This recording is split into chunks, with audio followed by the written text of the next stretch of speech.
Assalamualaikum warahmatullahi wabarakatuh. Selamat pagi, salam sejahtera, Om Swastiastu, Namo Buddhaya, salam kebajikan. Puji syukur kehadirat Allah Subhanahu wa Ta'ala karena kita dapat berjumpa kembali pagi hari ini dalam acara Zoominar sesi ke-55 yang diselenggarakan oleh Hoksi Malang. Izinkan saya memperkenalkan diri, saya Dini dari Sekretariat Hoksi Malang. Pada pagi hari ini akan bertindak selaku pembawa acara. Kesehatan reproduksi merupakan salah satu bagian dari tercapainya kesehatan secara holistik. Kesadaran dan kepedulian terkait kesehatan reproduksi salah satunya adalah melalui pemahaman pada fenomena fluor albus, di mana diketahui bersama bahwa sebagian besar fluor albus merupakan salah satu penanda adanya gangguan pada organ reproduksi. Salah satu tata laksana yang lazim dijumpai adalah melalui penggunaan antimikroba atau antibiotik. Tantangan lain yang muncul adalah penggunaan antimikroba yang tepat dan efektif untuk mencegah terjadinya resistensi maupun keparahan kondisi. Pentingnya pencegahan resistensi antibiotik ini bahkan sudah menjadi salah satu komponen yang wajib dipatuhi dan evaluasi secara berkala melalui akreditasi rumah sakit. Resistensi antimikroba juga berpeluang terjadi pada situasi lifestyle di komunitas remaja yang gemar mengkonsumsi ayam maupun olahannya. Mengapa ayam? Karena disinyalir pemeliharaannya menggunakan unsur suntikan yang mengandung zat-zat yang bersifat antimikroba yang dapat mencemari kualitas daging ayam hingga pengkonsumsinya. Bagaimana kemudian mempertahankan diri menjadi pribadi yang sehat pada situasi yang kompleks ini? Seminar hari ini akan menyajikan kajian lengkapnya yang akan diawali dengan narasumber yang pertama dengan Dr. Prita Mulyarini, SPOG Konsultan Magister Hukum dari Hoksi Malang, yang akan memberikan materi terkait manajemen holistik pada kasus fluor albus di komunitas remaja, antara identifikasi aspek medis dan faktor lifestyle. Memasuki sesi yang kedua, akan ada video materi dengan topik antimikroba sebagai salah satu alternatif terapi pada kasus fluor albus. Berlanjut pada sesi yang ketiga, akan hadir narasumber hebat dengan Dr. Zainur Rofik yang akan memberikan sharing tentang healthy lifestyle. waspada antimikroba atau antibiotik pada konsumsi ayam dan hasil olahannya. Untuk memberikan suasana diskusi yang tajam dan atraktif, telah hadir pula para pembahas yang hadir dari berbagai unsur. Di antaranya adalah dari pengurus pusat IBI dengan Ibu Dr. Emi Nurjasmi MKes. Kemudian telah hadir dari Ketua Hoksi Pusat dengan Dr. R. Suryo Hadiono, SPOG Konsultan. Telah ada pula di tengah-tengah kita kehadiran dari Hoksi Malang yang akan live dari Jakarta dengan Dr. Ari Widiasa, SPOG Konsultan. Seminar pagi hari ini akan dipimpin oleh moderator Dr. Maya Kurniawati, SPOG Konsultan. Beliau adalah Hoksi Malang yang akan live dari Sidoarjo, Jawa Timur. Tak lupa kami ucapkan selamat datang dan terima kasih kepada seluruh audiens yang telah bergabung di Zoom maupun YouTube live streaming. Silakan dapat berpartisipasi memberikan pertanyaan melalui chat atau question and answer di Zoom maupun live chat di YouTube live streaming. Kami akan memilih pertanyaan yang terbaik untuk didiskusikan dengan narasumber pada sesi diskusi nanti. Baiklah, sebelum moderator memimpin acara pada pagi hari ini, kami akan menampilkan video singkat persembahan dari Hoksi Malang. Kepada host tim IT, dipersilahkan. Terima kasih kepada tim IT. Tak berpanjang kata lagi, untuk segera memulai rangkaian paparan dan diskusi hari ini, saya persilahkan moderator memimpin jalannya acara. Kepada yang terhormat Dr. Maya Kurniawati, SPOG Konsultan, dipersilahkan.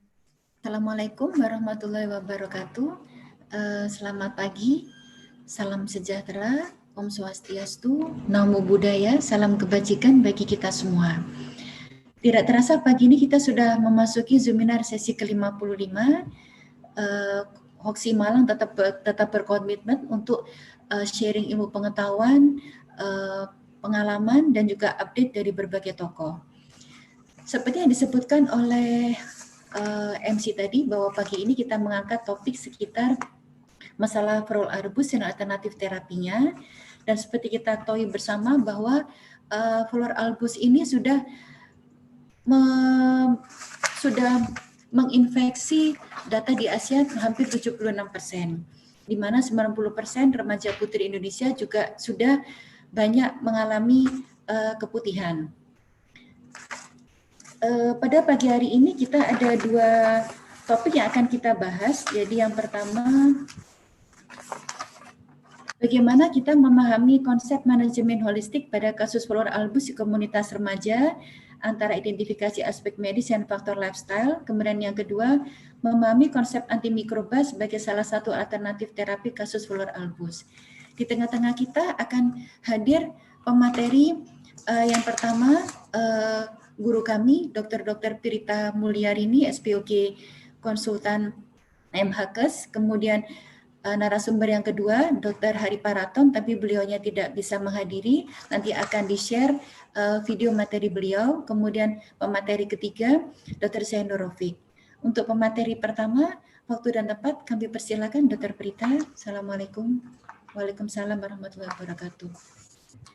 Terima kasih Dr. Maya, yang kami hormati guru kami Dr. Mulya Hadi, kemudian para senior, Ibu Ade Zubaidah, serta sejawat sekalian, serta tidak lupa juga terima kasih atas kehadiran Bapak Ibu Guru yang menyimak melalui media ini ataupun di YouTube. Bapak Ibu Guru yang hadir di hari ini masih di seputar SMA di Malang, tetapi kami juga akan mengundang nantinya jika ada Bapak Ibu Guru dari UKS dari seluruh Indonesia yang akan bergabung bersama kami, maka nanti mungkin MC dapat memberikan nomor untuk bagaimana menghubungi kami.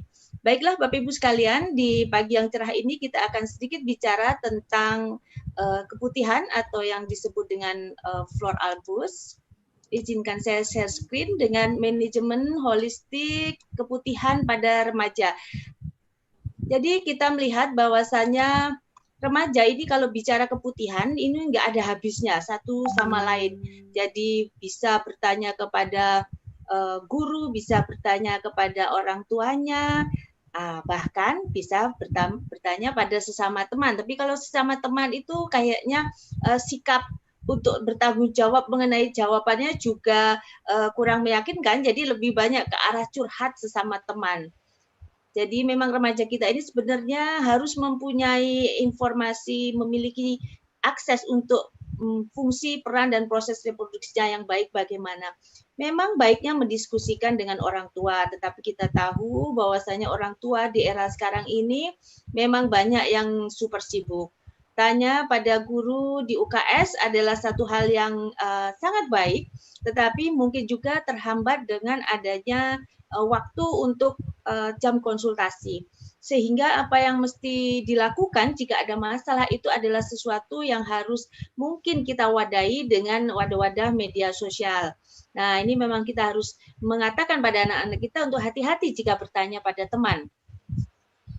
Per definisi flor albus atau keputihan itu keluarnya cairan dari vagina secara berlebihan, bisa putih, bisa keabu-abuan, bisa hijau, bisa berbau, berasa, berwarna. Kemudian biasanya kalau di remaja ini bisa terjadi pada masa subur atau bisa juga sebelum dan sesudah mens, atau bisa juga pada saat mendapatkan rangsangan seksual dan atau melakukan aktivitas fisik, tetapi kadang-kadang remaja itu tidak peka terhadap apa yang harus diperhatikan.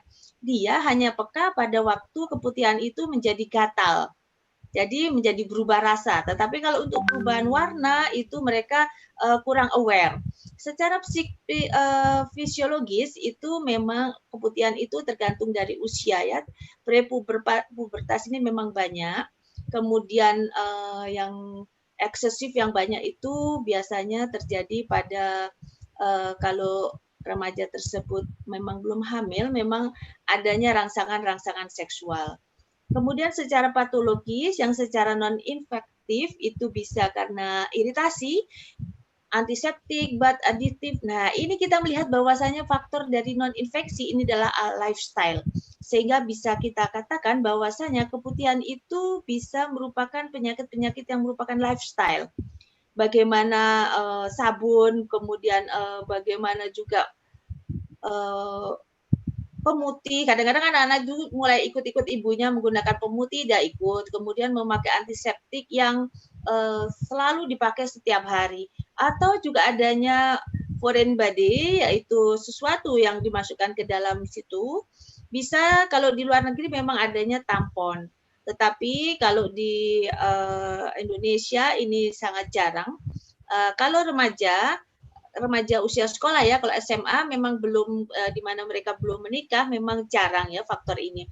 Kalau yang sudah menikah mungkin menggunakan semacam kristal X itu.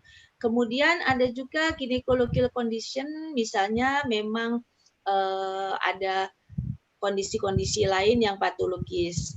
Jadi bisa juga karena medikasi obat-obatan tertentu. Jadi kita harus menanyakan pada remaja tersebut obat apa yang dia pakai sehari-hari, ataukah dia mungkin sedang sakit suatu, kita lihat dia kurus, ternyata dia memang ada TBC-nya, atau faktor nutrisi, atau kemudian bisa saja anak ini mulai sering melakukan masturbasi ya. Pada prepubertas ini biasanya keputihan itu awal dari menars. Pada remaja SMA, ini yang guru-gurunya kita undang pada 2 minggu ini biasanya mereka sudah mens ya, sudah melewati fase menars. Kemudian adanya ketidakseimbangan antara estrogen yang bisa mengakibatkan keputihan. Jadi biasanya keputihannya itu tidak berbau, tidak berasa, kemudian tidak terlalu kental ya, kemudian tidak berhubungan dengan infeksi, jadi tidak ada gatal, kemudian tidak ada gangguan di berkemih. Adapun yang banyak biasanya ini bisa sampai keluar sendiri, jadi remaja itu mengalami basah terus. Nah ini bisa juga diakibatkan oleh berbagai gangguan dari bakterial vaginosis ya. Kalau yang non infektif ini bisa karena dia mulai menggunakan dacing, walaupun anak-anak ini menggunakan dacing tidak sampai masuk, tapi dia mulai menyemprotkan betadin. Nah, ini biasa terjadi pada yang kalau di Malang ini sudah mulai yang mamanya menggunakan, maka anaknya juga ikut menyemprotkan. dengan artian dia tidak memasukkan sampai dalam, tapi dia mulai menyemprotkan. Mungkin pada awal dia merasa lebih bersih, seret gitu ya, tetapi pada akhirnya dia mulai justru mengalami keputihan. Jadi ini bisa karena faktor alergi, bisa karena faktor iritasi. Nah, kemudian penggunaan lama dari kalau di luar negeri menggunakan tampon, kalau kita mungkin menggunakan pembalut tipis harian. Nah, pembalut tipis harian ini sesuatu yang sangat lifestyle banget buat anak-anak remaja, apalagi di masa yang sebelum pandemi ini, di mana kegiatan mereka sangat banyak. Dan untuk jamur ini kasusnya juga mulai banyak. Kita lihat faktor obesitas ini pada remaja meningkat, di mana pasien-pasien kita yang gemuk ini banyak ya. Kalau dulu kita remaja itu rasanya pingin langsing terus, tapi ini kok sekarang saya lihat remaja ini pokoknya suka makan ya bebas-bebas aja dia, dan ini rupanya penyakit jamur ini mulai meningkat. Kemudian pada remaja-remaja yang di madrasah ini mereka sangat suka sekali yang tertutup. Mereka kadang-kadang menggunakan rok, tetapi di dalamnya ada training. Jadi celana training. Nah, kalau menggunakan training kemudian ditambahi rok itu terutama akan sangat panas ya. Kalau di Malang saja sudah panas, apalagi di daerah lain ya dok ya, seperti Sidoarjo, Surabaya. Nah ini dapat mengakibatkan adanya keputihan yang diakibatkan oleh jamur. Khasnya dia warnanya putih susu, kental, baunya agak menyengat, dan gatalnya ini yang sangat. Kemudian ada kemerahan yang meradang dan ada satelit-satelitnya. Ada juga yang disebabkan oleh parasit. Nah, kalau parasit ini memang banyaknya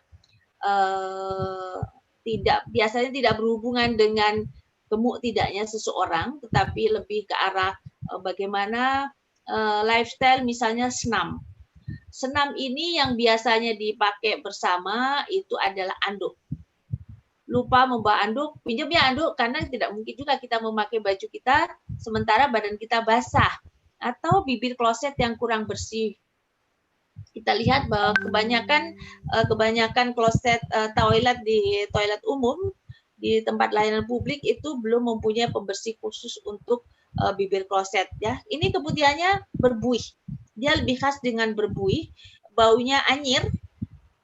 Ini biasanya tidak menyebabkan gatal yang separah pada jamur, tapi liang vaginanya akan terasa nyeri bila ditekan. Kemudian bakteri Gardnerella. Bakteri Gardnerella inilah yang disebut dengan bacterial vaginosis. Ini rasanya gatal dan panas. Ada buih juga. Dia sebenarnya warnanya keabu-abuan. Nah ini, jika melihat dari 3 tadi, maka Bapak Ibu dan adik-adik remaja, kalau ke dokter itu jangan dibersihkan dahulu. Nanti dokternya tidak bisa melihat, tidak bisa sengaja tercium gitu, juga tidak bisa. Jadi tolong jangan dibersihkan dulu, apalagi kalau adik-adik remaja ini belum bisa mendeskripsikan dengan benar, ya. Jadi dibiarkan saja apa adanya. Bisa juga akibat virus. Nah, pada akibat virus ini bisa terjadi herpes, yaitu nyeri sekali, bentuknya seperti cacar air itu, atau kemudian ada cengger ayam ya, kondilom, itu ada kutil-kutil yang sangat banyak, walaupun pada saat yang tidak banyak, sebelum dia banyak itu ada yang seperti grenjel. Nah ini harus sangat diwaspadai ya pada adik-adik. Jadi lukanya seperti luka melepuh sekeliling vagina, gatal dan panas. Tetapi semua infeksi ini bisa saja tidak sendirian, jadi saling bergandengan ya. Yang disebut dengan flor albus yang kita bicarakan ini adik-adik sekalian adalah vaginal fluids ya, cairan. Kalau yang healthy, yang tidak patologis, yang tidak bahaya itu gimana sih? Clear aja, bening, ya. Kemudian baunya tidak menyengat. Kemudian kadang-kadang di celana ada agak kekuningan. Kemudian biasanya berhubungan dengan siklus mens di masa subur, hari ke-12, 14 gitu ya. Kemudian sebelum haid. Jika tadinya sebelum haid saja keluar, kemudian sesudah haid bersih, kemudian pada hari-hari ini sesudah haid juga menjadi keputihan, maka adik-adik perhatikan kembali, mungkin mulai terjadi alergi atau tidak cocok, iritasi terhadap pembalutnya itu sudah waktunya mengganti pembalut yang lebih soft, yang tidak ada gelnya mungkin, kemudian yang penggantiannya juga tidak melebihi dari 4 jam. Harus ke dokter jika ada perubahan konsistensi, kekentalan menjadi hijau, kemudian menjadi keabu-abuan, kemudian menjadi cheesy. Cheesy itu sangat kental ya, seperti cheese, seperti keju, kemudian mulai gatal, kemudian mulai ada buih, kemudian baunya mulai menyengat, kemudian mulai ada mungkin adanya warna coklat atau kemerahan ya. Nah, ini sebagai kesimpulan awal. Jadi kalau white aja itu biasanya baik. Tetapi kalau dia white kemudian seperti susu pecah ya, kepala susu pecah itu white juga. Nah, tapi lain ya dengan white yang healthy ya. Kemudian sangat gatal itu jamur. Kalau hijau kuning kehijauan itu biasanya lebih ke memang patologis. Kalau kemerahan ini mungkin bergandeng dengan keputihan yang sudah parah sehingga mulut rahimnya mulai terjadi semacam perlukaan, lecet, erosi. Atau kalau pink itu kalau ada unsur merah, baik itu merah tua, merah, pink itu pasti ada perdarahan di dalamnya. Kalau dia berwarna kecoklatan dengan bau yang menyengat seperti bau amis, anyir, itu kalau anyir darah ya. Kalau amis itu seperti baunya ikan ya, adik-adik sekalian itu bacterial vaginosis ya. Tapi kalau biasa-biasa saja ini bisa karena fase ovulasi. Nah, kemudian kalau fase ini kan belum ya, adik-adik belum. Kemudian adanya infeksi. Jadi kemungkinan di adik-adik SMA yang belum berhubungan itu fasenya ovulasi, kemudian sebelum haid, kemudian infeksi ya. Apa yang dimaksud dengan bau di vagina? Bau itu bisa terbau ya, jadi tidak sengaja membau saja sudah bau. Nah, ini harus kita perhatikan. Kalau sudah sampai bau, apalagi setiap hari bau, langsung ke dokter. Dan jangan lupa perhatikan apa yang mau disampaikan ke dokter. Sampaikan ke dokter itu mengenai bagaimana sih warnanya, kemudian baunya bagaimana, kemudian konsistensinya, atau itu cair, atau itu lekat, kemudian adakah rasa nyeri di vagina, panggul, kemudian adakah rasa nyeri di perut bagian bawah. Nah, penyebabnya nanti biar dokter yang mencari. Nah, ini kalau tadi sudah kita perhatikan ya, ini khas, adakah rasa panas seperti terbakar ya.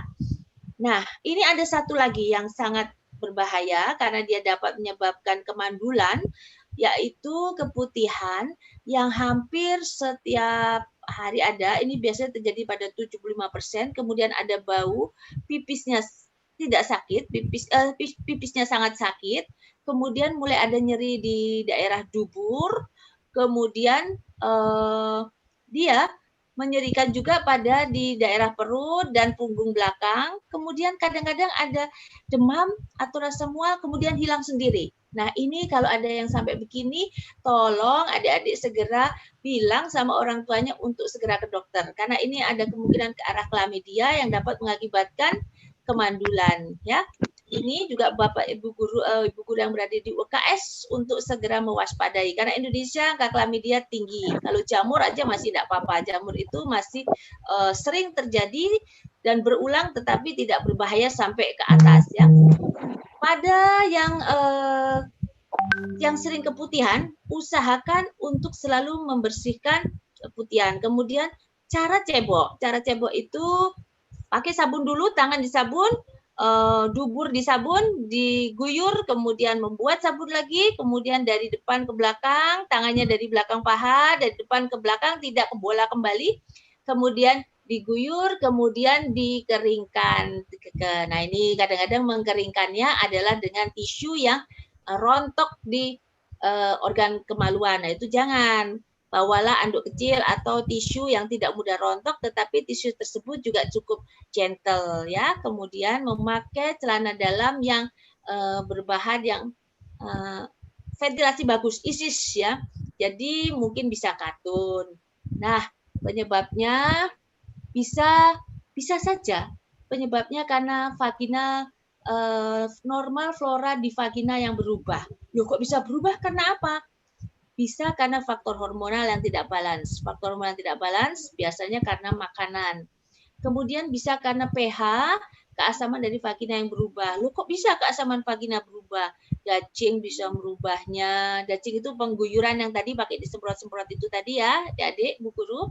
Atau bisa juga karena makanan yang tidak suka buah, itu juga bisa mengakibatkan perubahan pada normal flora. Atau kalau pada ibu-ibu ya memasukkan tangan sampai ke dalam itu mengacaukan dinding dari vagina sehingga normal floranya menjadi berubah. Nah, ini adalah normal flora yang ada di dalam dan seyogyanya dia dalam keadaan seimbang. Ini nanti bisa untuk pegangan dari ibu-ibu guru sekalian, bahwasanya jika terjadi ini bakterial vaginosis, khasnya adalah bau, kemudian ini adalah apa ini tadi, ini Trichomonas, ini Candida. Candida ini biasanya di permukaan saja, gatalnya yang terlalu. Kemudian kalau Trichomonas adalah bergandengan dengan nyeri kencing, kemudian warnanya juga berbeda, ya. Nah, ini adalah vagina, keasaman vagina. Nah, kita lihat di sini bahwasanya rata-rata yang baik ini adalah di 4,5. Tetapi kalau kita menggunakan sabun mandi yang merupakan sabun cair, itu biasanya dia sifatnya basah. Jadi kalau sabun batangan mungkin lebih baik. Kemudian sabun bayi itu tidak dipergunakan ya. Sabun bayi baiknya dipergunakan untuk bayi saja, bukan untuk kita. Nah, kenapa bisa terjadi berulang dan berulang? Satu, mungkin diagnosanya salah. Kenapa diagnosa bisa salah? Mungkin karena datangnya tidak pas pada keputihan atau pada waktu datang tidak nyata keputihannya. Kemudian treatmentnya tidak adekuat. Treatment adekuat tidak adekuat misalnya adalah obatnya yang kurang, tipenya kurang, dosisnya kurang, lamanya kurang. Nah, ini pada era jaminan sosial kesehatan BPJS ini pastikan bahwa mendapatkan obat sesuai dengan lamanya harus mendapatkan obat ya, atau predisposisi faktornya belum terpinggirkan. Jadi ya ini sebagai keputihan, sebagai penyakit dengan lifestyle tertentu. Nah, ini maka faktor predisposisinya yang harus kita hilangkan. Bersihkan organ intim dengan baik ya, adik-adik, kebiasaan sepele berdampak besar. Orang-orang tua, Bapak Ibu sekalian, ajarkan anak untuk membersihkan organ intim dengan baik. Mulai dari kecil udah dilihat. Jadi membersihkan organ intim itu bukan bisa karena melihat biasa, bisa sendiri gitu tidak, tetapi harus diajarkan ya. Kemudian jangan sampai terbawa bakteri anus ke vagina. Malas mengganti celana dalam. Nah, ini juga. Nah, kadang-kadang anak-anak ini suka malas mengganti celana dalam, memakai cara apa? Memakai dengan cara pembalut tipis harian, digonta-ganti. Ini juga tidak boleh ya. Kalau paling sedikit pada waktu mandi 2 kali sehari, tapi kalau terjadi kelembapan maka ya harus diganti ya. Ini kita lihat ada beberapa predisposing faktor yang harus kita tiadakan. Vaginal ducting, merokok, baik sebagai perokok aktif maupun pasif. Kemudian ini tentang partner ini belum ada ya di adik-adik, tetapi ini juga menggunakan agen-agen antiseptik ya, seperti antiseptik yang dikhususkan untuk vagina. Pakailah setiap hari. Nah, itu jangan ya. Kemudian menggunakan sampo. Sampo itu untuk rambut, tidak sesuai dengan keasamannya tadi ya. Kemudian, nah ini diet yang terlalu banyak tepung, terlalu banyak sugar, kemudian parfum, kemudian pakaian dalam yang ketat, tebal, berbulu. Nah, ini senangannya kan sekarang lagi era yang ketat, tebal, dan berbulu. Walaupun lentur sih, tetapi ya itu tadi, itu dapat mengakibatkan iritasi ataupun alergi. Kadang-kadang mencucinya juga tidak bisa tiap hari karena dia tebal ya. Kemudian nah ini multiple partner tidak ya, ini hindari penggunaan setiap hari. Pilih bahan yang sesuai, ukurannya yang sesuai, bentuknya yang sesuai. Jangan anak perempuan memakai celana dalam laki-laki, itu juga tidak sesuai ya.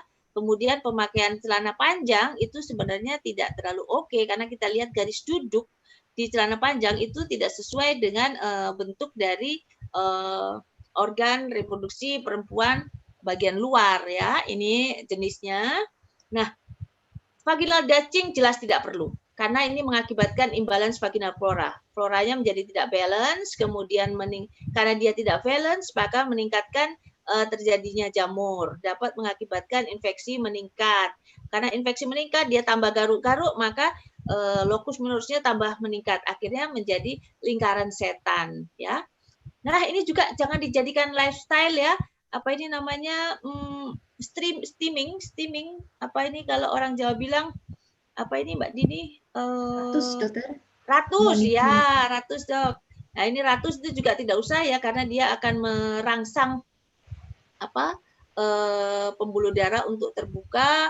Nah, biasanya orang tuh kalau gatel senangnya langsung diguyur air panas, air hangat. Nah, ini malah terbuka. Nah, ini malah kurang baik ya. Kalau gatel guyur saja, cebok dengan air biasa. Untuk makanan, nah ini pada yang ini ada beberapa tips untuk mencegah ini. Kalau yang bau ya, garlic ini, kemudian makan ikan laut yang memang berbau. Ya, ini ikan laut yang kurang segar ya mestinya ya. Nah, gizi seimbang untuk remaja perlu ini sangat perlu karena terjadi peningkatan aktivitas hormon yang berubah dan faktor yang mempengaruhi tidak satu makanan cocok untuk satu yang lain. Ada potensi genetik, ada aktivitas, pengetahuannya berbeda, perilaku makannya berbeda, kemampuan keluarga juga berbeda, kondisi-kondisi tertentu, ada penyakit tertentu. Nah, ini kita sebagai tenaga kesehatan ataupun guru UKS ini harus memperhatikan betul pada waktu memberi pengetahuan tentang gizi ya. Ada remaja ini body image ya, body image ini sangat mending mereka makan sesuatu yang kita bilang junk food tetapi cukup asin sehingga rasanya sudah langsung makan itu sedikit sudah langsung kenyang ya. Makanan semau gue itu namanya ya. Nah, ini sangat tergantung ya kemampuan keluarga, pandangan. Jadi kita harus melihat juga, menanyakan juga bagaimana persepsi si anak tersebut tentang makanan, umur, kemudian, gemar sekali mengkonsumsi makanan ringan, akhirnya karbohidratnya meningkat, obesitas, keputihan, kebiasaan, kemudian mulai mengenal, nah ini jangan ya, alkohol jangan, mereka punya makanan yang disukai dan tidak disukai. Nah, konsumsi kurang energi, kurang serat, kurang buah, kurang sayur ini sangat sering kita ketemui. Ya, padahal buah dan sayur itu adalah sumber dari hormon dan perempuan itu sangat tergantung dari kedua hal tersebut. Nah, untuk smoking tolong dihindari ya adik-adik sekalian. Ini reduce fertility, dapat menurunkan tingkat kesuburan, cervical cancer ya, ini juga. Nah, jadi kita memang harus memodifikasi makanannya untuk adik-adik yang keputihan. Harus ada vitamin A, C, E, dan B kompleks vitamin dan vitamin D. Kemudian ini dihindari coklat, keju berlebihan, ya itu. Kalau buah segar tidak usah difermentasikan lagi, tidak usah di jus. Kalau dikunyah lebih baik, ya. Nah, ini menghindari iritan tadi sudah. Nah, ini rokok dan alkohol juga jangan. Olahraga itu harus. Tetapi pastikan menggunakan baju olahraga milik sendiri, jaga organ reproduksi supaya tidak lembab. Nah, ini secara holistik kita lihat ada 5 sektor ini yang berperan sebagai determinan yang dapat mempengaruhi kualitas hidup remaja, termasuk dalam pencegahan dari penyakit-penyakit yang berhubungan dengan organ reproduksi, termasuk keputihan yang berulang. Ini kita dari sektor kesehatan, ini kita mempunyai tugas di bidang pengetahuan remaja, pengetahuan keluarga, di bidang pelayanan kesehatan, dan preventif terhadap penyakit dan pencatatannya.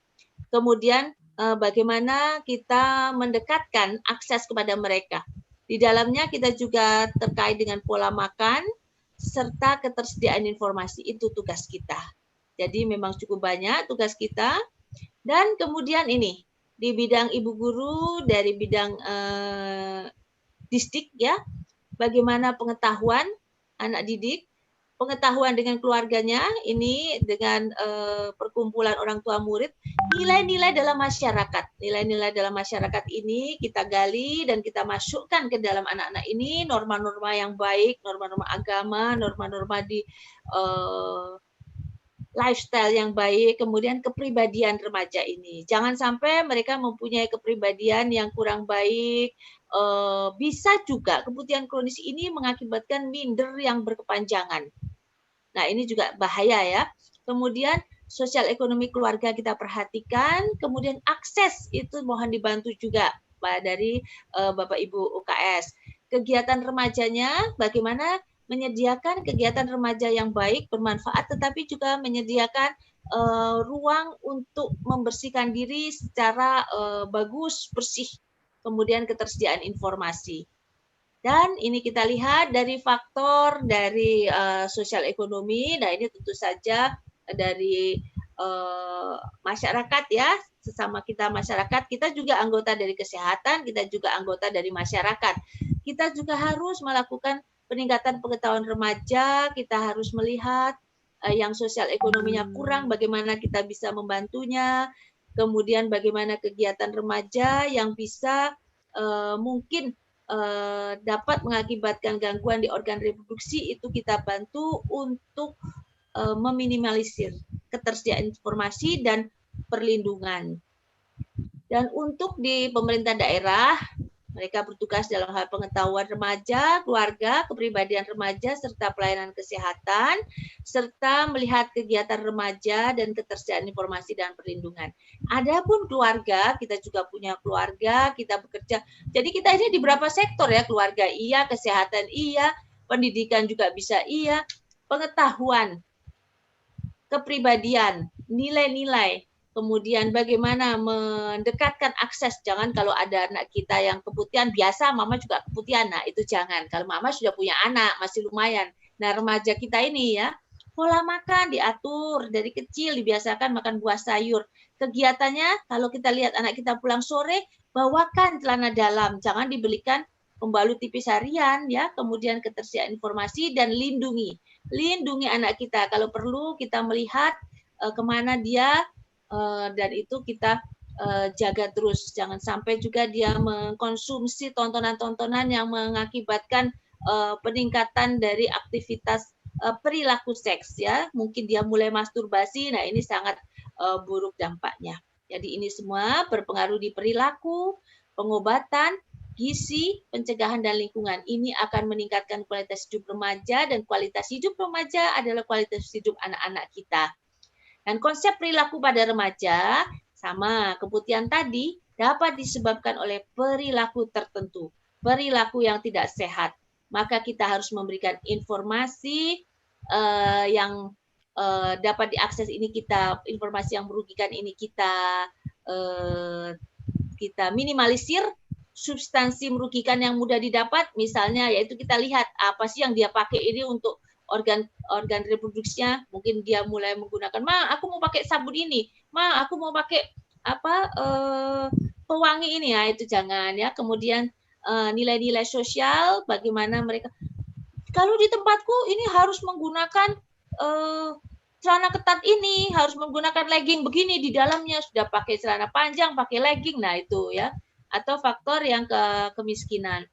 Jadi pelayanan apa yang diharapkan yang dapat dijangkau oleh remaja? Remaja ikut. Jangan anak keputihan, mamanya yang datang. Menyenangkan dan menerima remaja dengan tangan terbuka. Walaupun kita mungkin sudah berbeda generasi ya Dokter Maya dengan remaja-remaja ini, kita menghargai remaja, menjaga kerahasiaannya, peka akan kebutuhan terkait dengan kesehatannya. Juga mungkin juga peka terhadap cara mereka bicara yang kadang-kadang kita lihat, ini gimana sih, ada ini ditanya ini jawabannya ke yang lain. Nah, tapi kita harus ya enggak apa-apa peka ya, komprehensif, efektif dan efisien dalam kebutuhannya. Kita harus perhatian, peduli, baik budi, bersahabat yang penting, supaya termotivasi bekerja dengan remaja. Tidak boleh menghakimi. Oh, kamu ini keputihan gara-gara gendut. Nah, ini langsung anaknya nggak mau ke dokter lagi, akhirnya dia keputihan berulang. Dapat dipercaya dan menjaga kerahasiaan, mau mengorbankan waktu karena sulit untuk bicara dengan remaja ini, sulit dapat ditemui pada kunjungan ulang atau mau memberikan nomor WA, itu aja. Kemudian menunjukkan sikap menghargai tanpa membedakan. Mereka ini nggak mau loh dianggap anak kecil, maunya ya udah sama dewasanya sama dokternya. Kemudian petugas pendukungnya yang di UKS harus menghargai juga. Ini ibu-ibu guru pasti sudah oke banget ini, punya kompetensi sesuai bidang motivasi ya. Guru-guru UKS ini saya kenali memang motivasinya sangat-sangat tinggi. Lingkungan yang aman, tidak bisa dilihat temennya, oh si itu masuk ke UKS ada apa ya. Nah, kemudian jangan sampai suaranya terdengar di ruang sebelah. Fasilitasnya baik, jam kerjanya sesuai, tidak ada stigma. Ya, tersedia materinya. Kemudian tidak usah nunggu. Kalau perlu diberi sarana untuk fit call ke bu guru UKS ya. Kemudian menghargai hak mereka mau mempunyai ya memang mereka mempunyai hak untuk didengar, kemudian hak untuk mendengarkan juga ya, sesuai dan komprehensif. Kemudian terlibat, orang tuanya harus terlibat walaupun mungkin tidak secara langsung kalau anaknya mungkin tidak mau. Jadi ini memang harus ada channel khusus antara guru UKS dengan orang tua ya, berbasis UKS, dan harus dekat-dekat dengan peer edukator, konselor sebaya. Ini bisa lewat PMR atau yang lain. Layanannya harus berkualitas, ada pedomannya, ada protapnya ya, sarannya bagus, kemudian terjamin. Pelayanan harus efisien, sehingga apa, waktu yang sedikit tetapi bisa berhasil guna. Harus menggalang kemitraan, ya Bu Guru, Pak Guru, bisa dengan Hoksi Malang ini bisa, kemudian sarana prasarananya diperbaiki bertahap, indah, enak, tertutup, remajanya harus aktif, nggak ada biaya, lebih bagus, konselingnya enak, kalau ada yang perlu dirujuk bisa tahu caranya bagaimana sih. Jadi Bapak Ibu Guru juga tahu bagaimana itu layanan berjenjang, kemudian prioritas sasarannya juga harus ada. Nah, jenis kegiatannya juga harus dikembangkan. Kalau kok ini sudah sebulan nggak ada yang konsul, maka buatlah kegiatan yang mendatangkan anak-anak tersebut, remaja tersebut untuk bisa curhat, ya, termonitor. Dampaknya, perilaku gaya hidup remaja ini bisa menimbulkan perilaku bermasalah atau perilaku terkait kesehatan. Jadi perilakunya bisa ke arah yang nafsa dan kenakalan, tetapi bisa saja yang terkait kesehatannya sendiri atau saja tidak mau sekolah ya. Dampaknya bisa di kesehatan, di norma sosial, pengembangan personal ya. Ini tadi keputihan yang berulang itu. Loh saya ini loh bisa tahu kalau orang keputihan itu gini. Ini Bu bidan saya nih, Bu Ade, Bu bidan saya, dok itu kayaknya pasiennya keputihan. Kenapa? Marah-marah aja dari tadi, nggak mau antri. Nah, ternyata memang betul, rupanya ternyata ada sampai begitunya untuk persiapan masa dewasa ya. Nah itu saya rasa yang bisa saya sampaikan. Nanti kita akan sharing bersama bagaimana supaya bisa terlaksana dengan baik, dan ini saya menunggu masukan dari para pembahas sekalian. Silakan dokter. Terima kasih. Materi yang sangat menarik, Dokter Prita. Selamat pagi Bu Adi Zubaida. Belum saya sapa tadi, mohon maaf Bu Adi. Selamat pagi Dokter Maya. Iya. Mungkin untuk menyingkat waktu, kalau saya lihat dari Q&A ini masih belum ada satu pertanyaan ini Dokter Prita dari Nur Hayati. Di usia remaja pernah mengalami keputihan, putih susu, gatal, berbau, dan warnanya agak kekuning-kuningan. Dibawa berobat ke dokter dan dikasih obat, dan itu terus berlanjut setiap kali mau haid. Apakah itu bisa dikatakan menjadi penyebab hingga di saat usia 45 tahun dilakukan operasi pengangkatan rahim dan indung telur karena kista dan miom? Begitu Dokter Prita. Jadi mungkin maksudnya apakah keputihan yang dialami pada saat remaja itu nantinya berdampak sampai pada harus diangkat kandungan atau penyakit lain gitu Dokter? Baik, terima kasih pertanyaan dokter. saja Dokter Prita. Jadi ini ibu Oh ya Ibu ya, 45 Iya, tahun Ibu Nur Hayati. Ini saya rasa bukan satu penyebab directly ya, bukan secara langsung, tetapi ini sangat baik. Pertanyaan ini baik dalam artian pertanyaan ini memicu kita bahwasanya keputihan tadi salah satu penyebabnya adalah hormonal.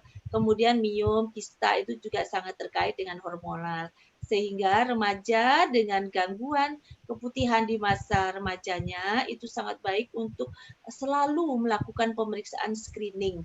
Screening itu artinya adalah sekelompok pemeriksaan yang dilakukan pada orang sehat. Jadi ya ini salah kita juga ya Dok ya, menamakan rumah sakit, jadinya yang datang yang sakit-sakit. Ya ini sebenarnya screening itu dilakukan ya paling tidak setahun sekali ya. Nanti ibu-ibu dan ibu guru dari UKS disampaikan selalu di acara orang tua murid supaya mengontrolkan diri dan remaja putrinya di setahun sekali lah paling tidak ya. Itu dokter. Ya, terima kasih Dokter Prita. Mungkin dari pembahas kita yang lain, Dokter Ari Widiasa. Silakan dokter. Mungkin ada yang mau disampaikan. Ya, terima kasih Dokter Maya. Assalamualaikum warahmatullahi wabarakatuh. Mohon maaf ini termonitor suara kami, Jin. Ini dari monitor tadi. Bagus. Siap dokter, mohon maaf. Jadi persepsi tentang keputihan pada remaja ini kalau dilihat secara sesuai dengan harapan yang disampaikan oleh Dokter Prita tadi, itu seandainya bisa dilaksanakan mungkin kasus keputihan ini pada remaja mungkin tidak akan berkurang. Dalam kenyataannya misalnya kesibukan dari orang tua, kemudian faktor kadang apalagi ini kondisi sekarang di mana orang-orang yang di rumah lebih intens bisa ketemu. Kalau kemarin sebelum COVID itu jarang bisa ketemu karena kesibukannya masing-masing, sehingga putrinya tidak termonitor. Sekarang pada masa COVID ini termonitor, tapi ada tapinya, bisa jadi karena kesibukan webinar, Zoom dengan gurunya, malah bisa jadi keluhan keputihannya juga timbul juga. Beberapa keluhan di pasien di praktek-praktek pribadi kami juga kadang-kadang berulang diobatin umum sesuai dengan teorinya, tapi kok hilang 1 minggu kemudian timbul lagi, hilang kemudian nanti kira-kira 1 bulan 2 bulan dok keputihan lagi dokter. Ya bisa jadi karena kesibukan dari putrinya sendiri, dia tidak memperhatikan karena tugas-tugas dari kelasnya dari gurunya juga bertubi-tubi, itu juga menyita waktu. Ya memang di sini perlu kearifan dari orang tua untuk selalu melihat tumbuh kembang dari putrinya, mewaspadai, karena kalau putrinya itu sudah asik dengan tugasnya, dengan Zoom-minar dari gurunya, paling tidak putrinya selalu diingat untuk selalu menjaga kebersihan.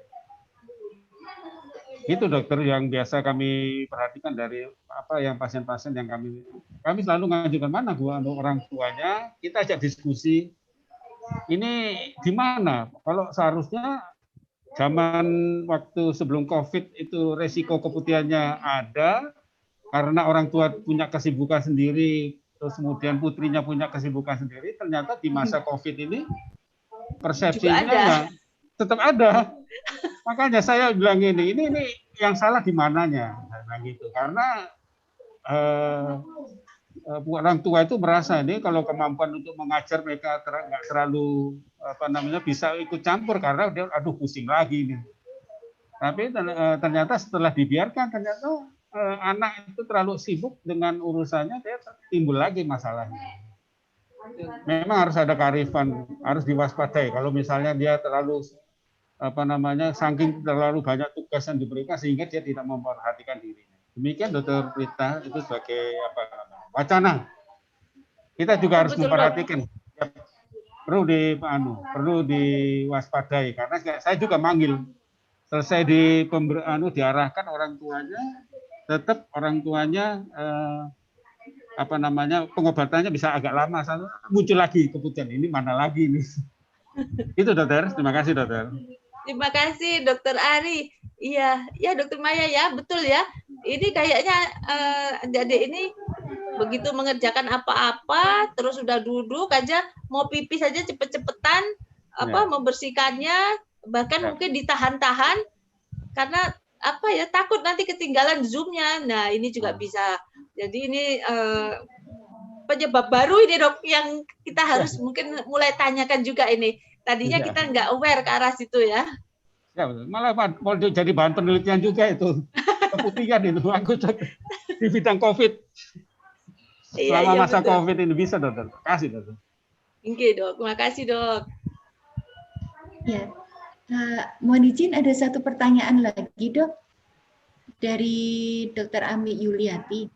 Seandainya Dok kita melakukan pemeriksaan swab vagina pada nona ini Dok, mengindikasikan adanya PMS. Bagaimana SOP untuk meng-KIE pasien dan keluarganya, Dr. Prita? Baik. Jadi pada waktu seorang penyakit menular seksual itu memang bisa karena aktivitas seksual, tetapi bisa juga tidak. Jadi yang kita sampaikan kepada orang tuanya adalah kondisinya saja. Saat ini sedang terkena ini, kemudian mungkin pengobatannya yang tepat adalah ini, dan yang harus dilakukan adalah untuk penjagaannya, perawatannya adalah ini.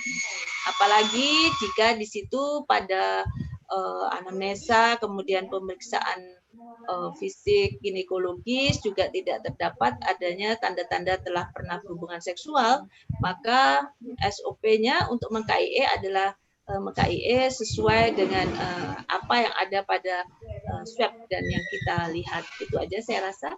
Ya. Terima kasih banyak Dr. Prita. Mungkin untuk menyingkat waktu, kita sampaikan untuk materi kedua, atau saya lihat ada Dr. Zainur Rafiq. Mungkin sudah siap Dr. Zainur untuk membawakan materi berikutnya, Dokter? Izin untuk materi yang kedua dengan video materi dulu. Video. Oh iya. Ya. Materi yang kedua dari Dr. Hari Paraton, video akan kita saksikan bersama-sama. Silakan tim IT.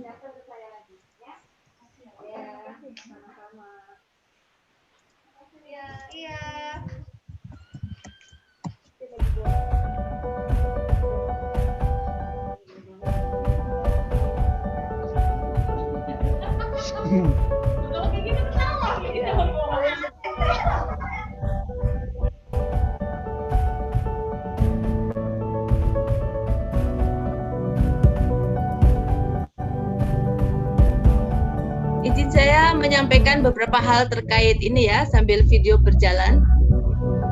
Jadi antimikroba resisten ini sambil dijalankan, enggak apa-apa? Lanjut.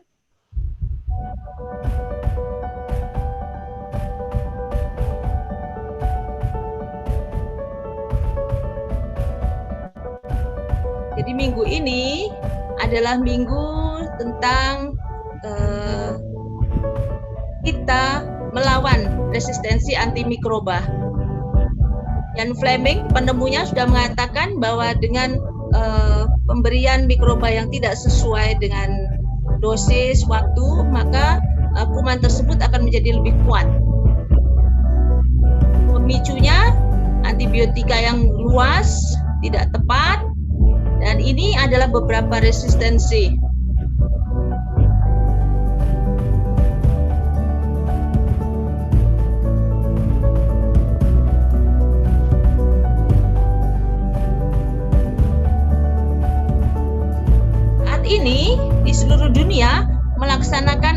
resistensi untuk mencegah resistensi antimikroba. Dan resistensi ini mengancam kegagalan dari program-program SDGs. Komunikasi risiko, pendidikan, surveillance nasional, peningkatan laboratorium, penelitian, dan berbagai kegiatan itu dilaksanakan di seluruh dunia dengan resolusi-resolusi yang telah dikeluarkan oleh WHO untuk dilaksanakan di seluruh negara-negara di dunia.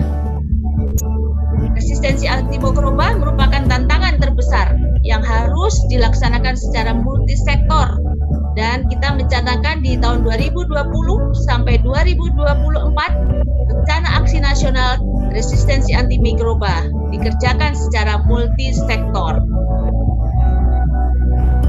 Kebijakan telah disusun, Indonesia di bagian 4 dan telah mulai melaksanakan. Kerjasama, kita lihat beberapa kementerian ikut di dalamnya. Kementerian Pertanian, Lingkungan Hidup, Kementerian Kesehatan, dan berbagai kementerian ada bersama dan berbagai stakeholder lainnya. Apakah masyarakat juga turut berada di dalamnya? Tentu kita sebagai masyarakat berada di dalamnya karena kita harus melakukan perubahan secara bersama-sama. Dari peternakan sapi, dari peternakan ayam, fighting antibiotic resistance.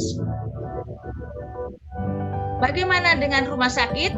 Rumah sakit juga. Jadi kita harus ada keseimbangan antara lingkungan, kesehatan manusia, dan kesehatan hewan. Itulah konsep One Health.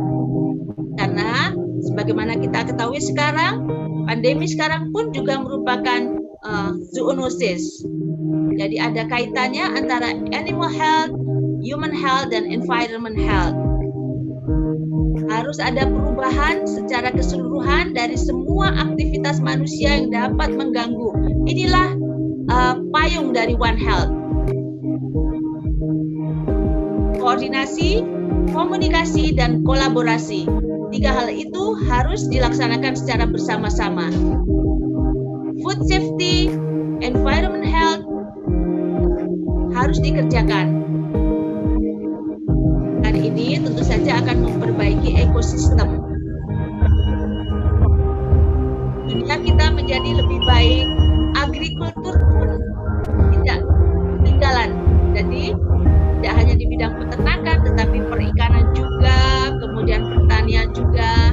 Nah, ini kita lihat bagaimana antibiotika dapat menjadi resisten dan bagaimana diprevensi. Apa yang dilakukan di rumah sakit? Maka kita harus strateginya sesuai dengan PMK nomor 8 2015. Standar Nasional Akreditasi edisi 1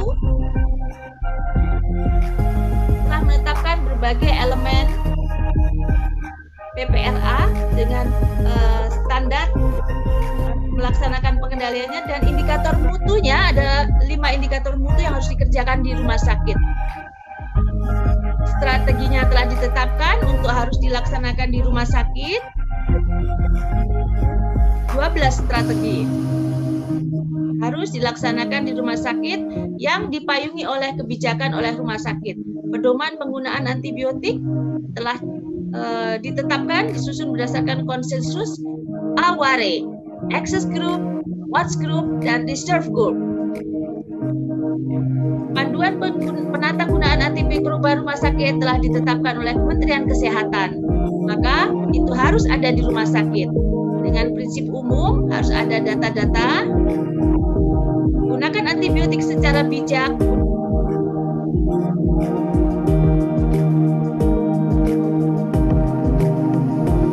Untuk antibiotik empirik harus dipilih berdasarkan data epidemiologi bakteri penyebab. Untuk antibiotik definitif dan antibiotik profilaksis bedah 60 menit sebelum insisi kulit. Bagaimana COVID-19 and AMR, antimikroba resistance? Lihatlah bahwa di era pandemi COVID ini penggunaan antibiotika meningkat dan pneumonia akibat dari penggunaan ventilator juga meningkat. Tidak direkomendasikan untuk memberikan profilaksis pada pasien-pasien dengan probable, pada pasien-pasien dengan suspek. Harus dapat dibedakan antara pneumonia viral dan pneumonia bakterial. Yang direkomendasikan adalah untuk severe COVID saja.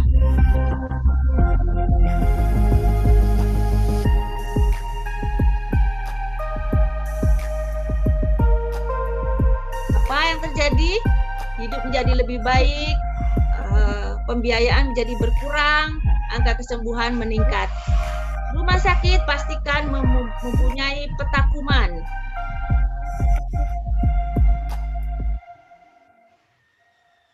Karena peta kuman ini mempunyai banyak sekali manfaat.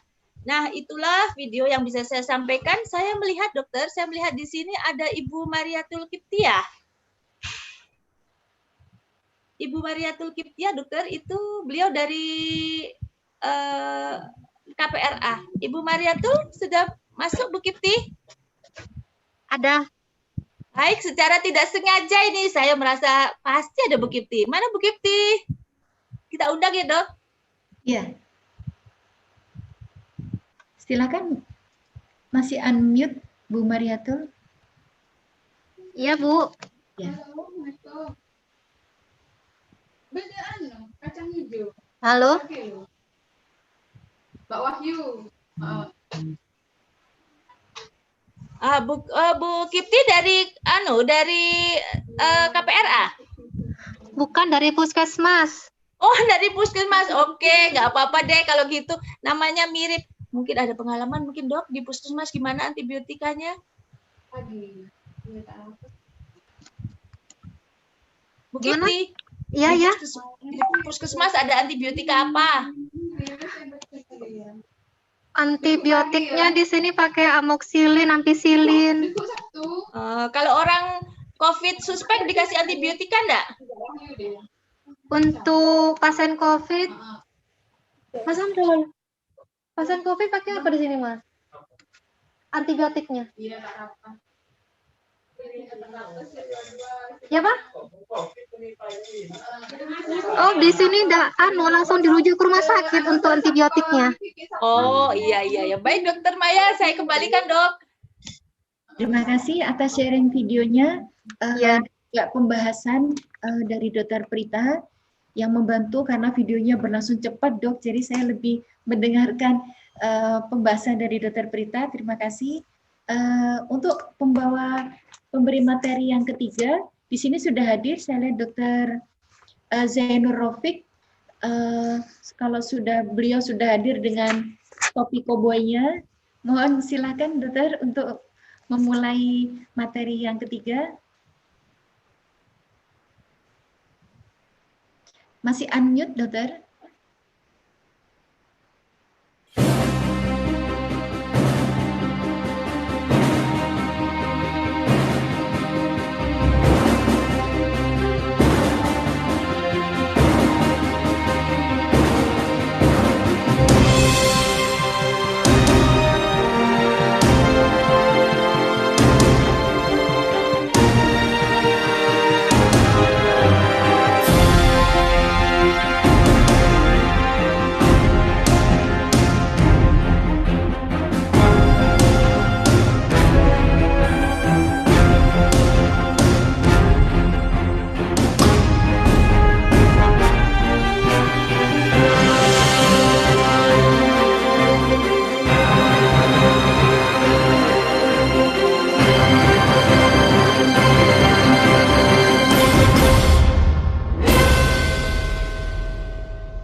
Halo.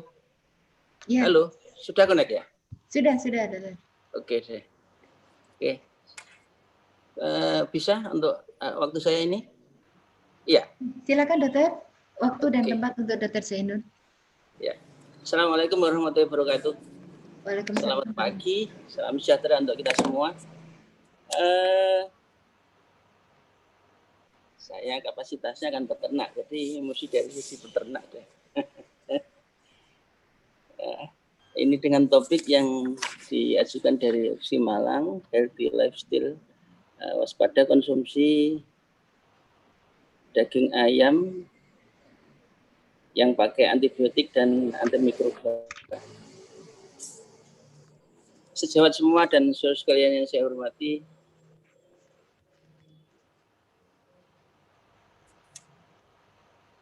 tren ke depan untuk konsumsi daging ayam saya kira akan selalu meningkat dan meningkat terus sesuai dengan seiring dengan peningkatan sosial ekonomi masyarakat. Jadi kebutuhan akan daging ayam semakin tahun semakin meningkat karena sampai sekarang sudah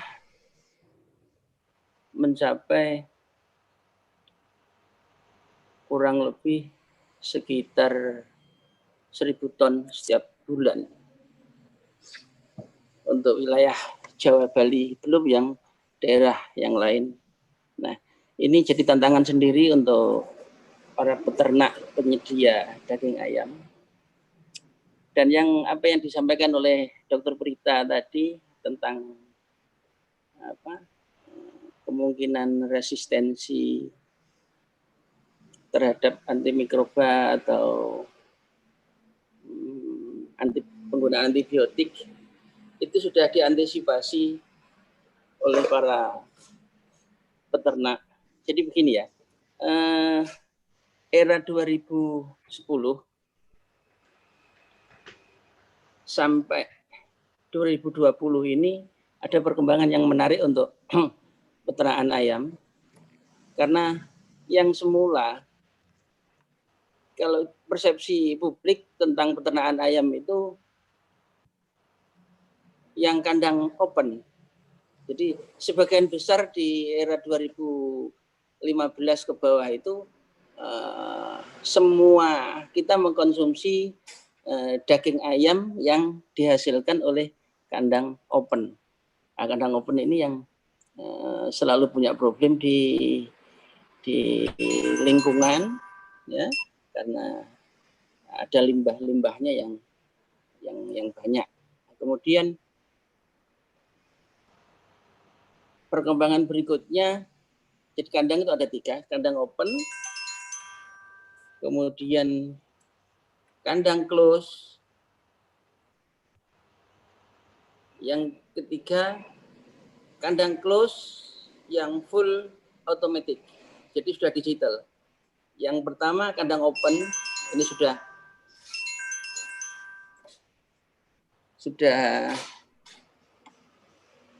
kedaluarsa deh.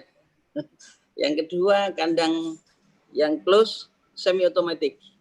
Nah, ini masih menggunakan tenaga manusia di dalam kandang, tetapi sudah ada pengendalian limbah.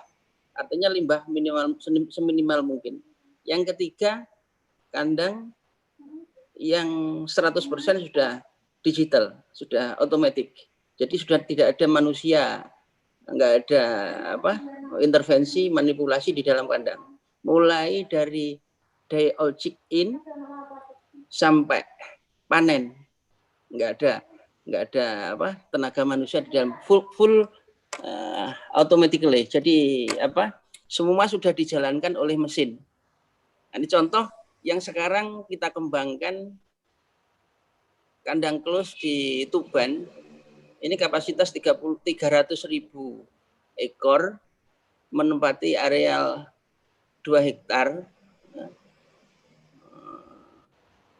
Setiap kandang kapasitasnya 3 lantai, yang kita kembangkan itu kapasitasnya 72.000 ekor. Nah, ini semuanya sudah kita jalankan dengan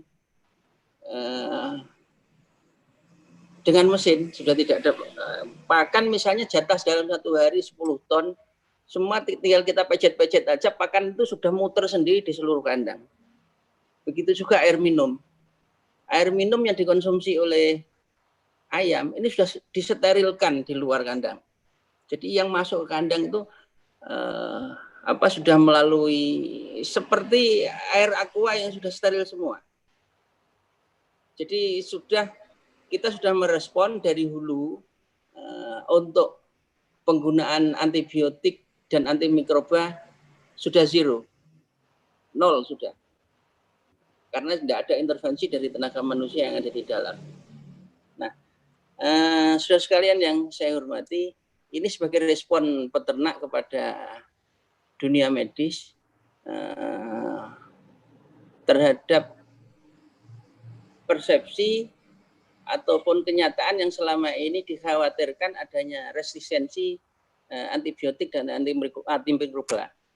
Nah, ini oleh karena itu kita produksi tentu saja tidak semuanya bisa seperti kandang yang kita kelola, tetapi trennya ke depan semua nanti akan menuju ke sana. Jadi kandang open saya kira sudah mulai ini UMKM sih ya. Kandang open itu kandang rakyat. Jadi ya ini yang susah deh. Ini nanti akan dikonsumsi publik. Jadi kalau di pasar-pasar tradisional masih mengkonsumsi dari hasil produksi kandang-kandang open. Sementara yang kandang yang seperti yang kita kelola ini masuk di supermarket ya sudah kontrak begitu. Jadi untuk pengelolaan pasca panen seperti kayak KFC, kayak McD, kayak California, kayak itu ambil di kita sudah kontrak. Nah, itu yang tapi tren ke depan saya kira apabila nanti permintaan publik mengarah kepada non antibiotik dan non antimikroba, saya kira nanti kasihan juga ya yang UMKM ya. Nah, ini problematik yang dilematis yang kita hadapi karena yang kandang-kandang open itu memang kandang rakyat yang kapasitasnya 2.000 sampai 5.000 ada di mana-mana. Itu pasti menggunakan antibiotik. Pasti menggunakan antimikroba. Karena apa?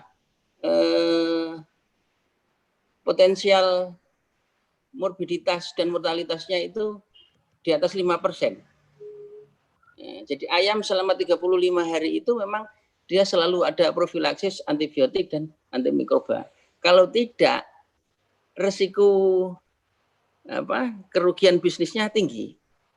Lain yang kandang yang close ya, kandang yang close murni yang sudah tidak ada tenaga manusia di dalam, tidak perlu menggunakan antibiotik dan antimikroba karena semuanya sudah steril. Dan orang pun masuk tidak diperbolehkan sebelum disteril. Jadi orang mau masuk ke kandang itu harus melewati satu kawasan yang disterilkan dulu, baik pakaiannya maupun apa itu harus steril semua baru boleh masuk ke kandang.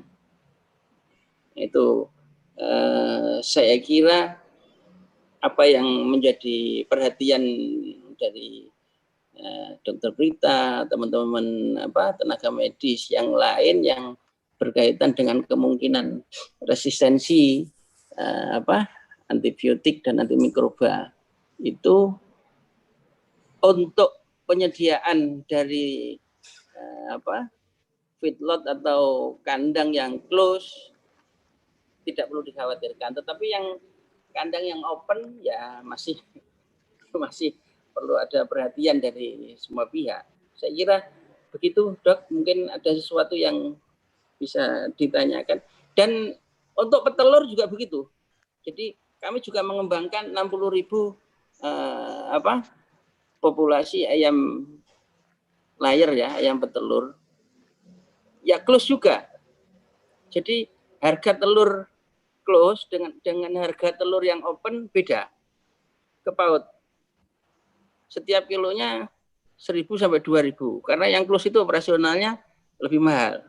Jadi Anda bayangkan aja, kandang close yang petelur tidak kelihatan dari luar, tidak ada limbah, tidak ada bau, tidak ada lalat. Jadi betul-betul seperti bangunan utuh yang tidak kelihatan dari luar.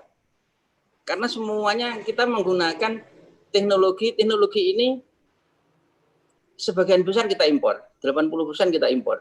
Jadi dari Prancis, dari Thailand, dan dari Israel kita impor itu.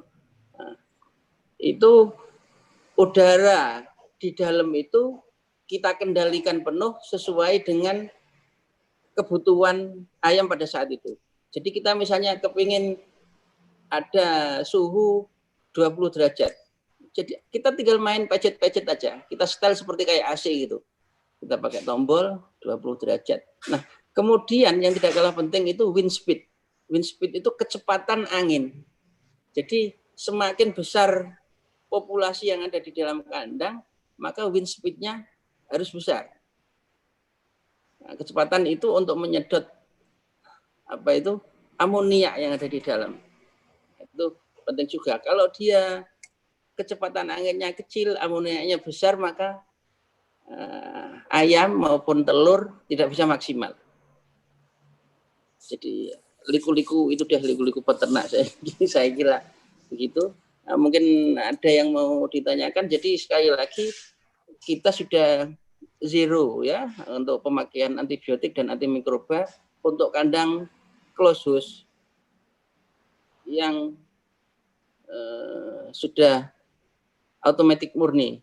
Tetapi yang masih semi atau yang open pasti menggunakan karena untuk menekan morbiditas dan mortalitas. Nah, itu. Saya kira demikian, Dok. Mungkin ada yang bisa didiskusikan, monggo.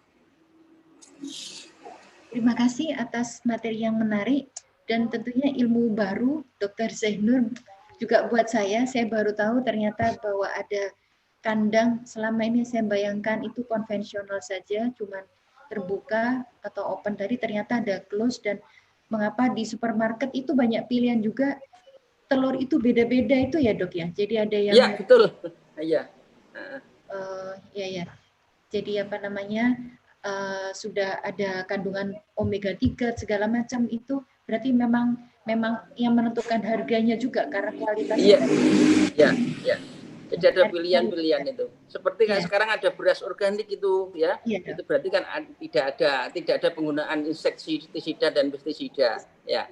Enggak ada kimia pupuk kimianya. Ya. Itu kayak begitu deh. Saya kira. Ya. Makasih banyak Dr. Zainur Rafiq. Assalamualaikum warahmatullahi wabarakatuh. Waalaikumsalam. Salam sejahtera bagi kita semua. Yang terhormat Prof.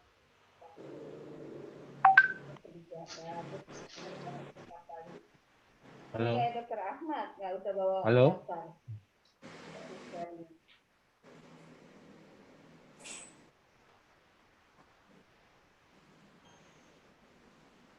Sepertinya sinyal, Dok.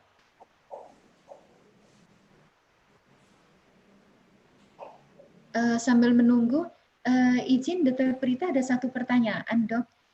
Mungkin Dr. berkenan untuk menjawab, Dok. Jadi ada pertanyaan dari Melinda dari Malang. Apakah anemia yang rendah itu salah satu penyebab keputihan?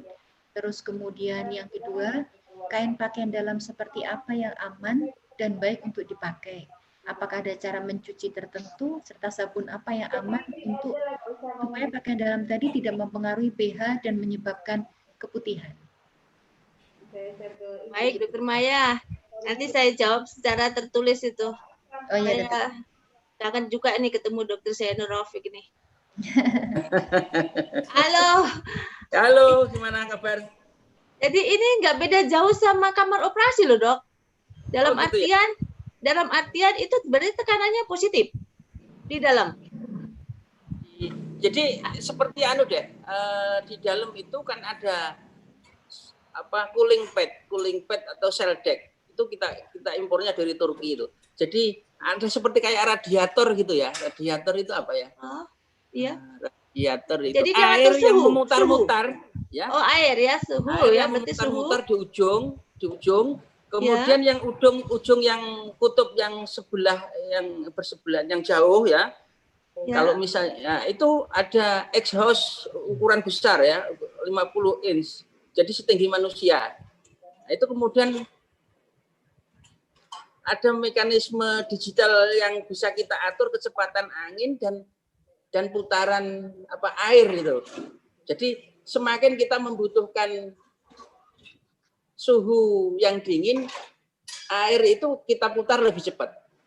Kemudian kecepatan RPM dari exhaust-nya itu juga kita putar lebih cepat. Itu semua digital deh. Jadi suhu, kelembapan, ya, kecepatan betul. udara, tekanan. Iya, kita atur semua sesuai dengan kebutuhan. Ada itu, Dok, ada apa namanya, kultur udara. Ada. Sekali tempo. Oh. Iya. Jadi sampai segitunya. Iya, jadi sudah lengkap semua itu. Ada satu panel panel box lengkap itu yang mengatur itu semua. Jadi kita tinggal pencet-pencet mau pilih apa. Mau pilih kelembapannya sekian, mau pilih gitu deh. By the way, kira-kira kalau ada teman-teman yang pingin bisa konsultasi di sini. Bisa konsultasi tapi tidak gratis loh ya. Jangan gitulah. Baik, saya undang, Dok, undang semua yang ingin bertanya. Siapa tahu ada yang ingin jadi apa ini ya? Jadi anak buahnya Dr. Zainur Raufik nih membuka usaha bersama. Boleh. Silakan. Mau bikin holding boleh deh. Silakan kita undang Dr. Maya, semua kita undang. Ibu Ade, mungkin ada dari Ibu Bidan. Ya. Silakan, Dok. Dr. Zainur. Monggo, Dok. Ya, Dokter. Maaf, salam kenal, Dokter. Kami salah satu dari anak didik dari Dr. Prita, Dokter. Jadi, selamat pagi, Dr. Zainur. Kalau melihat tadi penanganan pengelolaan tentang peternakan itu, ayam, berarti penggunaan antibiotika. Kalau sampai detik ini antibiotika masih first line atau apakah sudah menggunakan pola-pola yang seperti di manusia itu udah advance gitu, penggunaan kalau untuk Dok. Jadi kalau untuk kandang yang seperti kita kelola sudah zero, Dok. Antibiotika. Iya, enggak ada pakai sudah. Oh, nggak pakai antibiotika. Jadi benar-benar sudah steril benar dari awal ya? Dari awal, Dok. Jadi antimikroba, sudah enggak pakai sama sekali. Makanya kecuali yang kandang open, Dok, kandang-kandang rakyat itu ya, artinya untuk peternakan yang di lingkungan masyarakat yang 2.000, 4.000, 5.000 itu masih pakai. Karena riskan ya kalau tidak pakai antibiotik antimikroba. Tapi itu lebih banyak dikonsumsi oleh masyarakat di distrik pedesaan, Dok. Oh, siap. Ya, kalau yang malah berarti di pedesaan jadi resikonya malah lebih tinggi daripada yang di perkotaan jadi resiko. Bisa jadi. Padahal kalau di obat-obat yang beredar di Vaskes 3-4 atau di daerah tertentu itu masih menggunakan antibiotika yang lama. Demikian, Dokter.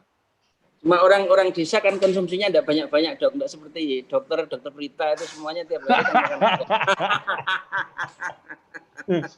Siap, Dokter. Saya membayangkan tadi gini. Mohon maaf, Dokter. Jadi ternyata begitu kita ikut akreditasi rumah sakit itu kita lihat PPRA ini resistensi antibiotika ternyata sampai resiko tentang hewan potong dari penggunaan antibiotika oleh tidak hanya ayam ya, mungkin juga sapi, babi dan lain-lainnya itu atau kebun binatang itu juga harus diperhatikan ternyata. Harus. Jadi tidak salah sih sekarang ini kalau misalnya kalau ayam masih bisa dikendalikan steril, tapi kalau yang lain-lainnya itu mungkin agak susah ya. Kalau iya, Dok, ayam sama telur itu sekarang benar bisa, Dok. Jadi kalau ayam sama telur pun nanti yang di kawasan Blitar ya, ini produksi telur terbesar kan masih di kawasan Blitar. Nah, Blitar itu nanti akan apa ya? Secara perlahan nanti dia akan turun produksinya. Kenapa? Kalah dengan yang close. Karena close itu trennya nanti akan meningkat terus. Karena seperti ya, kandang dengan ukuran seperti milik saya, Dok ya. Kandang dengan ukuran 16 meter kali 100 meter. Ya. 16 meter kali 100 meter untuk petelur. Itu kapasitas populasinya itu 50.000, Dok. Tapi kalau open paling 20.000, Dok, mentok. Oh, Jadi siap. kita bisa menang di efisiensi tempat, karena lantai 2, lantai 1 bisa kita pakai. Sementara yang kandang open tidak bisa, Dok. Memang biaya operasionalnya lebih besar, Dok, karena kebutuhan listrik itu untuk satu kandang itu kurang lebih 41.500 watt. Siap. Saya ngeri kalau bicara bisa bisnis sama dokter. Boten, Dok. Itu sekedar gambaran aja. Jadi telur itu kan ada yang harga standar, misalnya dokter di pasaran menemukan telur harga dengan 20.000 per kilogram. Itu berarti telur yang produksi open, Dok. Oh. Ya, kandang di Pare, kandang di Blitar sebagian besar kan masih open. Ya. Tapi kalau sudah menemukan telur dengan harga 24.000, 23.000 per kilogram, itu pasti yang kandang close, Dok. Oh, kandang close. Jadi siap. pilihannya mau pilih yang mana? Siap, Dokter. Terima kasih. Silakan Dokter Maya. Pertanyaan saya kalau dilanjutkan nanti masih nabrak kemana, yang lain nggak kebagian. Silakan Dokter. Mohon maaf, Dokter Prita. Silakan Dokter Maya. Sepertinya membangun satu kandang ini lebih mahal daripada membangun satu oka kayaknya, Dokter. Iya. Enggak juga deh. Dokter Prita ini kayaknya ini. Makanya saya ajak Dokter Zainur Rafiq ke sini ini. Silakan, Dok, Bu Ade, Dok, silakan. Dokter Tri itu dari Kalimantan itu. Atau Dokter siapa? Putu. Dokter Putu Sarjana, siapa tahu mau holding di Kalimantan, di Bali. Silakan, Dok, Dokter Maya. Ya. Terima kasih atas waktunya dan terima kasih atas semua materi yang sudah disampaikan oleh guru-guru saya, kemudian senior saya juga. Mungkin tibalah kita pada gimana, Dokter? Itu ada Bu Ade Jubaida tuh. Ya. Oh ya, Bu Dokter Ade Jubaida, monggo Bu Dokter. Iya. Mohon izin, tadi kebetulan ini paralel. Lagi paralel dengan kegiatan lain nih, Dokter Maya, mohon maaf, jadi saya tadi ke link berikut. Ya, izin Dokter Zainur Rafiq, wah luar biasa ya, walaupun saya sambil saya mendengarkan tadi beberapa ini betul-betul sangat menginspirasi dan juga mungkin bukan hanya bagi kami, Dok, bagi teman-teman bidan, Dok, tapi mungkin bagi masyarakat luas ya. Karena betul tadi kata Dokter Maya, selama ini kita tahunya yang kandang itu kandang terbuka ya, kandang yang memang yang kita tahunya seperti itu gitu ya. Ternyata sekarang memang sudah luar biasa ini. Nah ini betul sekali ini perlu disosialisasikan lebih masif, Dokter Zainur, untuk karena memang tidak bisa dihindari, bagaimanapun sepertinya budaya mungkin ya, budaya untuk mengkonsumsi olahan ini sudah tidak mungkin lagi bisa dihindari gitu loh, dan itu sudah menjadi konsumsi kaum milenial gitu. Iya, Dok. Iya, Dok. Jadi memang terus terang bagi jangankan mungkin orang awam ya, tapi kami sendiri pun dari salah satu tenaga kesehatan yang memang kita juga memang perlu mendapatkan pencerahan terkait dengan bagaimana sih sebetulnya pengelolaan ternak untuk yang nantinya bisa menghasilkan daging olahan tadi. Masukan dari kami tentunya mungkin ini perlu sosialisasi yang masif tidak hanya di sosial media, tapi juga mungkin perlu ke berbagai lini masyarakat gitu, Dr. Zainur.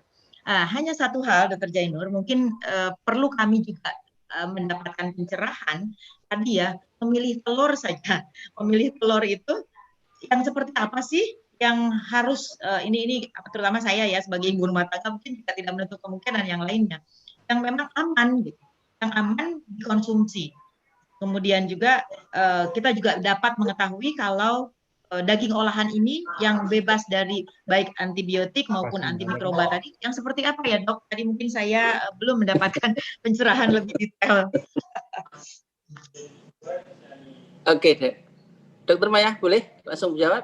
Ya, ini juga ada pertanyaan hampir mirip dengan Bu Dr. Ade tadi, Dr. Zainur. Jadi ada pertanyaan bagaimana kita mengetahui bahwa kalau kita beli ayam itu di apakah hidup atau ayam potong itu ada antimikrobanya atau tidak, Dok? Terus kemudian bagaimana cara mengolah atau memasak agar aman untuk dikonsumsi? Mungkin hampir mirip, Dokter. Silakan, Dr. Zainur. Ya, terima kasih. Jadi yang paling mudah untuk dikenali ya tentu harganya lebih mahal, ya Dok ya. Harganya lebih mahal. Kedua, telur, kalau telur ya, telur close ya, teksturnya lebih keras, Dok. Jadi kelihatan. Kemudian jumlah dalam 1 kilogram tidak lebih dari 15, pasti. Karena lebih berat dia. Jadi telur yang jumlahnya dalam 1 kilogram tidak lebih dari 15, ya. Ini bukan pilihan loh ya. Jadi rata ya. Kita rata, itu pasti close. Dan harganya tentu lebih mahal, Dok. Jadi ke PAUD 2.000 deh sampai 4.000. Telur yang kandang close. Kemudian yang daging ayam yang close dia lebih cerah. Lebih cerah. Nah, itu kalau enggak biasa ya susah deh. Lebih cerah, Dok. Lebih cerah itu artinya kehitam-hitaman, kemerah kehitamannya itu menjadi berkurang. Karena dia ada di suhu 20 sampai 20 derajat, 22 derajat, Dok.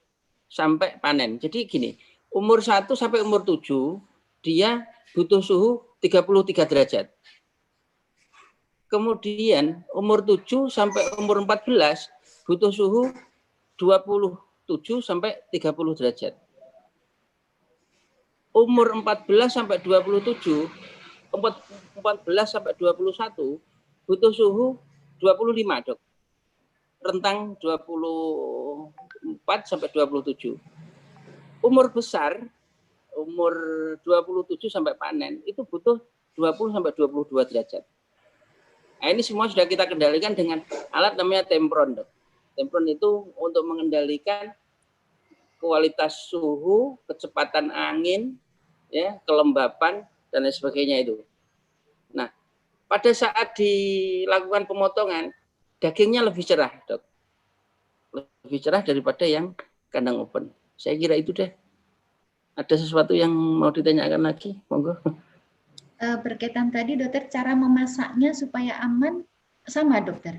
Antara yang mengandung antimikroba sama tidak, Dokter? Saya kira dengan pemanasan yang agak lama, semuanya dia akan tereliminasi dengan sendirinya. Jadi pemanasan dengan lama otomatis dia akan hilang. Itu saja saya kira. Di kolom Q&A sudah tidak ada pertanyaan lagi. Dok, jangan ditutup dulu, Dok. Dr. Leonard Padede itu dari Papua, Dok. Oh iya. Mbak Dini, Mbak Hoksi tolong dinaikkan Dr. Leonard Padede. Wah, Dr. Zainur Rofik ini dari Papua ini. Silakan, Dokter.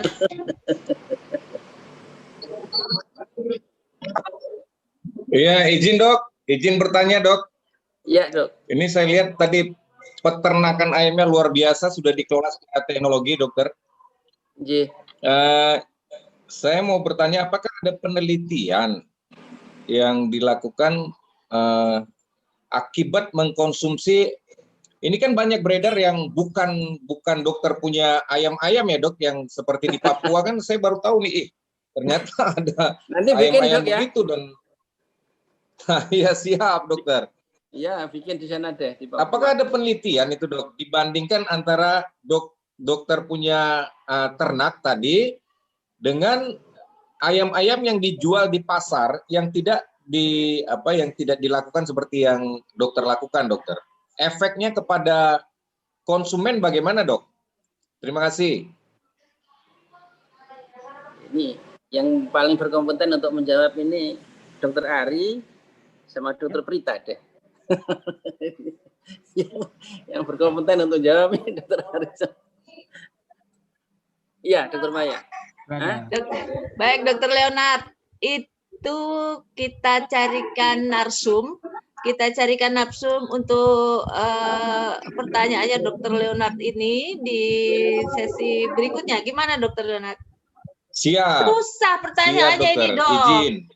Nanti kita juga undang lagi Dokter Zain Rofik ya. Iya siap. Karena ini kan beda itu dok. Beda.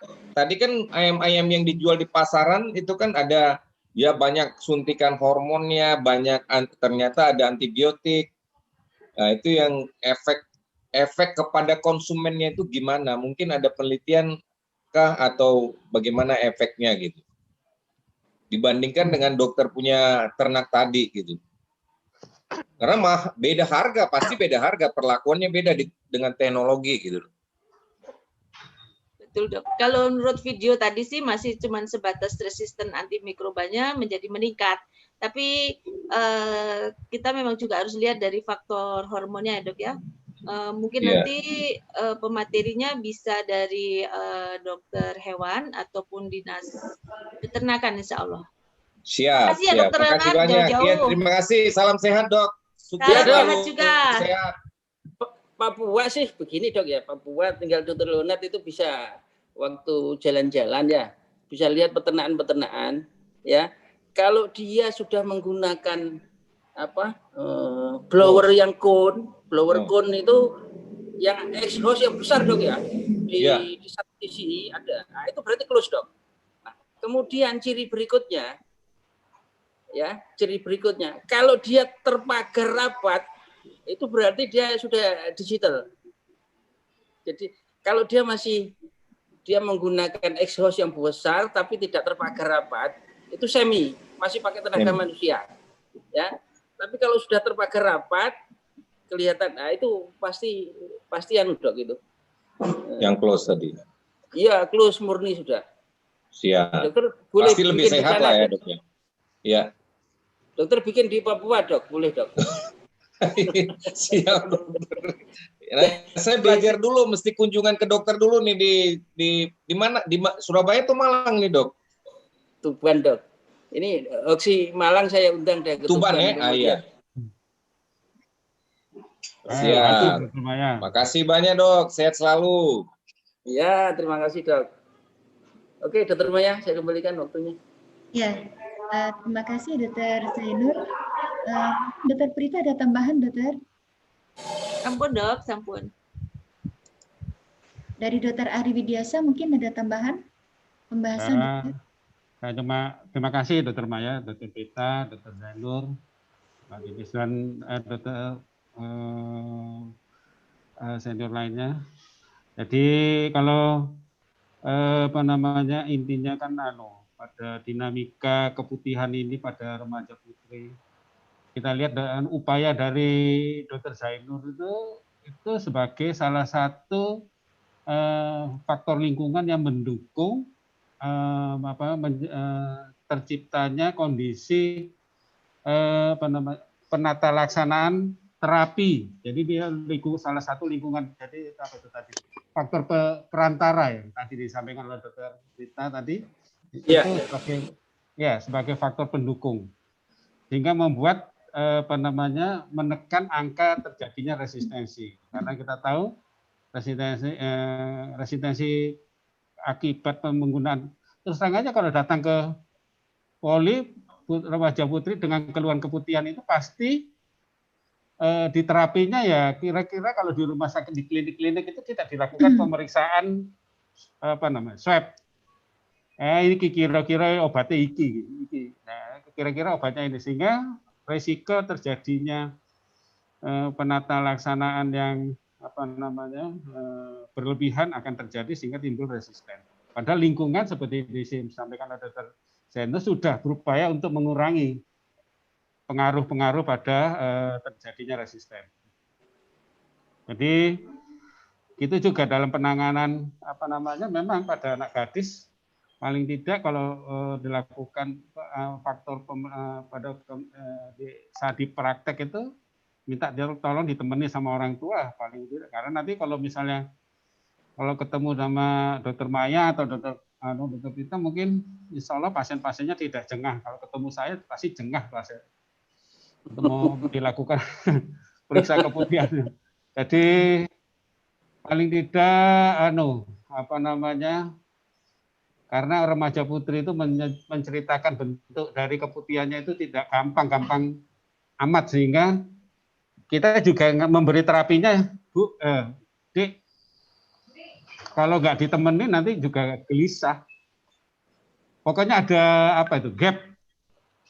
Kecuali kalau misalnya gap itu bisa kita atasi, tentu terapinya bisa ideal. Intinya ya paling tidak harus minta izin ya. Paling tidak orang tua tahu apa yang dikerjakan. Jangan nanti akan jadi masalah di kemudian hari. Demikian Dokter Maya. Terima kasih Dokter Pita, Dokter Maya, Dokter Zainur. Ya, terima kasih Dokter. Terima kasih banyak atas semuanya, baik para narasumber, kemudian para pembahas, Dokter Ari, dan semua yang hadir di Zoominar sesi ke-55 pada pagi ini. Terima kasih juga atas masukan dari para guru-guru dan semua teman-teman semua. Mungkin di akhir acara saya akan mencoba membuat kesimpulan dari 3 materi. Jadi bahwa keputihan bukan hanya masalah medis. Jadi kita harus melakukan terapi secara holistik, tidak hanya dari kita, tapi juga dari berbagai aspek dan berbagai elemen. Terus kemudian bagaimana kita bersama-sama untuk mengurangi pemakaian antibiotik. Di minggu ini juga dicanangkan untuk memerangi antibiotik, dan juga kita bisa memakai ada buku pedoman antibiotik agar supaya resistensi antibiotik bisa ditekan. Termasuk langkah daripada yang dilakukan oleh teman sejawat kita, Dr. Zainur Rofiq, merupakan salah satu upaya kita dari bagian medis juga untuk menuju One Health. Jadi seperti yang Dr. Prita jelaskan, jadi baik animal health, kemudian human health, dan environment health, sehingga akan terbentuk ekosistem yang sempurna. Mungkin dari itu yang bisa saya simpulkan. Terima kasih atas semuanya. Semoga apa yang disampaikan pada pagi hari ini bermanfaat buat kita semua, dan semoga bisa menjadi ladang ibadah buat para narasumber dan para pembahas pada pagi ini. Terima kasih. Wassalamualaikum warahmatullahi wabarakatuh.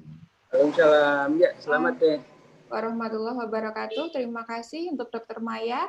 Kita telah ada di penghujung acara. Semoga sharing ilmu, pengalaman, dan informasi dari para narasumber pakar membawa manfaat dan membuka wawasan bagi kita semua. Kami ucapkan terima kasih kepada narasumber yang luar biasa hari ini, Dr. Prita dan juga Dr. Zainur Rofiq, kepada moderator yang memimpin forum ini, Dr. Maya, dan kepada para pembahas yang sangat atraktif, Ibu Ade dan juga Dr. Ari Widiasa. Terima kasih atas partisipasinya. Tak lupa juga kami haturkan apresiasi atas partisipasi seluruh audiens yang bergabung di Zoom maupun YouTube live streaming. Jangan lupa untuk selalu mengikuti Zoominar Hoxi Malang setiap hari Jumat dan Sabtu. Silahkan follow juga Instagram kami di @hoxi_malang dan subscribe YouTube di channel Hoxi Malang Official untuk mendapatkan informasi update event selanjutnya link materi dan juga link sertifikat. Saya mewakili seluruh panitia Hoksi Malang memohon maaf jika terdapat salah kata dan kekurangan dalam membawakan acara hari ini. Semoga kita semua selalu diberi karunia sehat. Jangan lupa untuk selalu menerapkan protokol pencegahan COVID dimanapun berada, dan tentunya harapan besar untuk bangsa ini, semoga Yang Maha Kuasa lekas mencabut pandemi dari negeri kita tercinta. Saya Dini mohon pamit undur diri. Billahi taufiq wal hidayah. Wassalamualaikum warahmatullahi wabarakatuh. Selamat siang dan sampai jumpa di event selanjutnya. Ya, terima kasih.